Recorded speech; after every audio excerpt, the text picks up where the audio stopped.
I'd like to begin with a fact, a simple yet shocking fact. It is this: a flood tide of filth is engulfing our country in the form of newsstand obscenity and is threatening to pervert an entire generation of our American children. We know that once a person is perverted, it is practically impossible for that person to adjust to normal attitudes in regard to sex. Yet much of this material has been described as an illustrated, detailed course in perversion, abnormal sex, crime, and violence. It is also a fact that no matter who buys this material, 75 to 90% of it ends up in the hands of our children. Now, you might ask yourself, why this sudden concern? Pornography and sex deviation have always been with mankind. This is true. But now consider another fact. Never in the history of the world have the merchants of obscenity, the teachers of unnatural sex acts, had available to them the modern facilities for disseminating this filth. High-speed presses, rapid transportation, mass distribution, all have combined to put the vilest obscenity within reach of every man, woman, and child in the country. In the past few years, this obscenity traffic and salacious newsstand literature have become increasingly worse, not only in content, but in volume.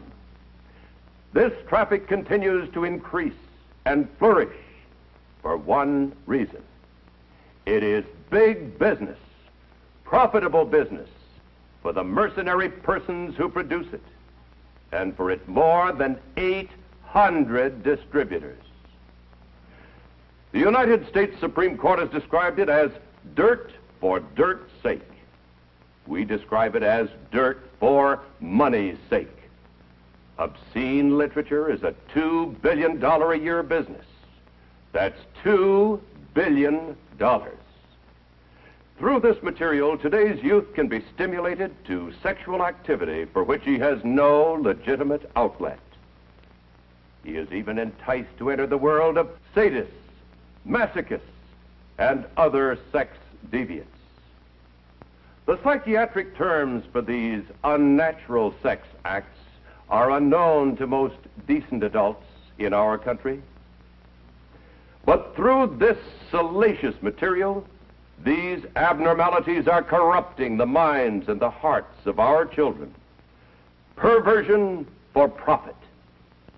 Here is the most vicious, the most insidious feature of these publications. They constantly portray abnormal sexual behavior as being normal. They glorify unnatural sex acts. They tell youngsters that it's smart, it's thrilling, it provides kicks to be a sadist and every other kind of deviant. The Military Chaplains Association of the United States, practically every major fraternal, civic, and religious organization, the juvenile court judges, the Federal Bureau of Investigation, innumerable psychiatrists, sociologists, and psychologists attribute the moral decay among our people in very large part to the obscene and pornographic literature so prevalent in our society. This moral decay weakens our resistance to the onslaught of the communist masters of deceit.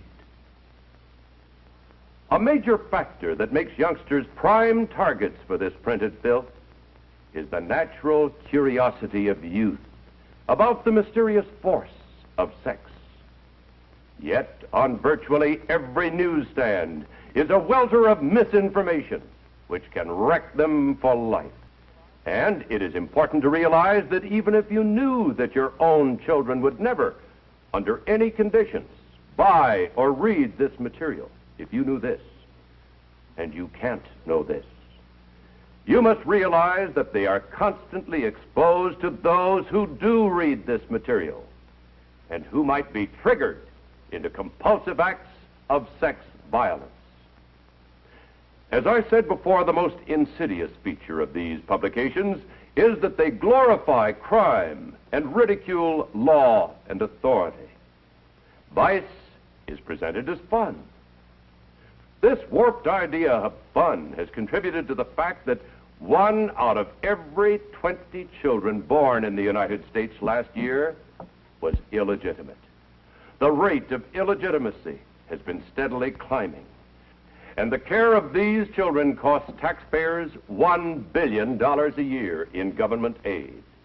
This does not take into account the human misery or suffering that cannot be measured in dollars and cents.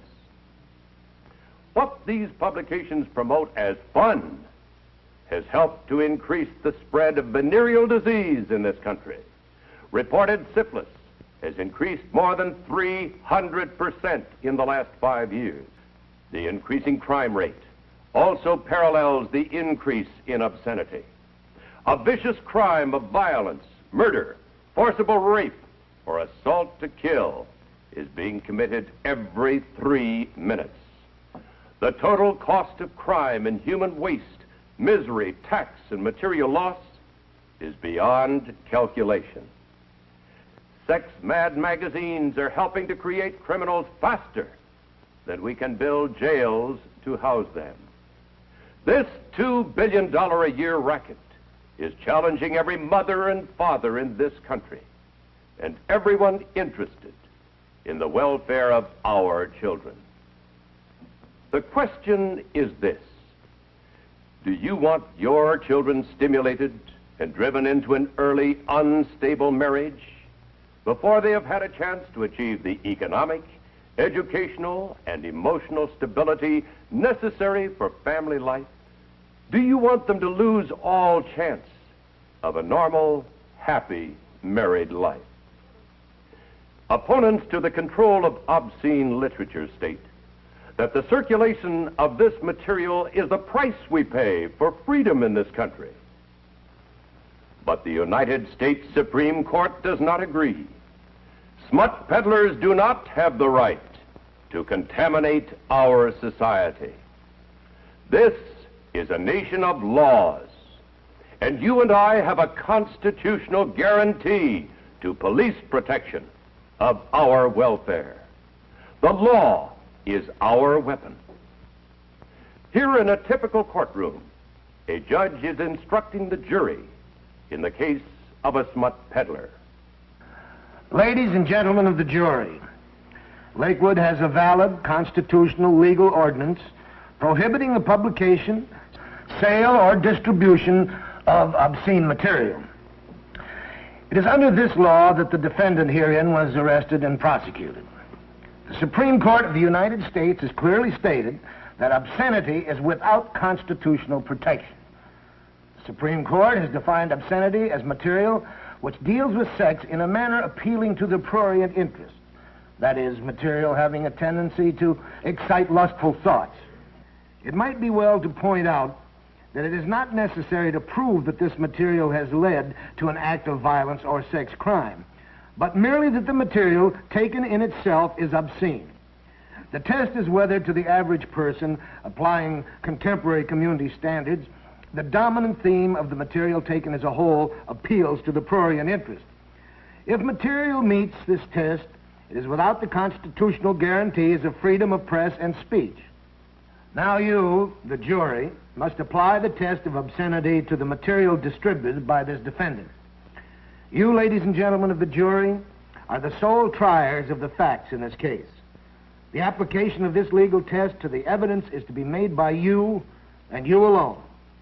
You, in effect, by your decency, determine the level of morality in this community. You, indeed, are the peers of the community. And so, my friends, the question is whether you consider publications, samples of which you have seen in this film, to be below your community standards.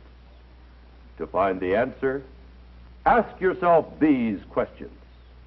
Would you display this material on your living room table?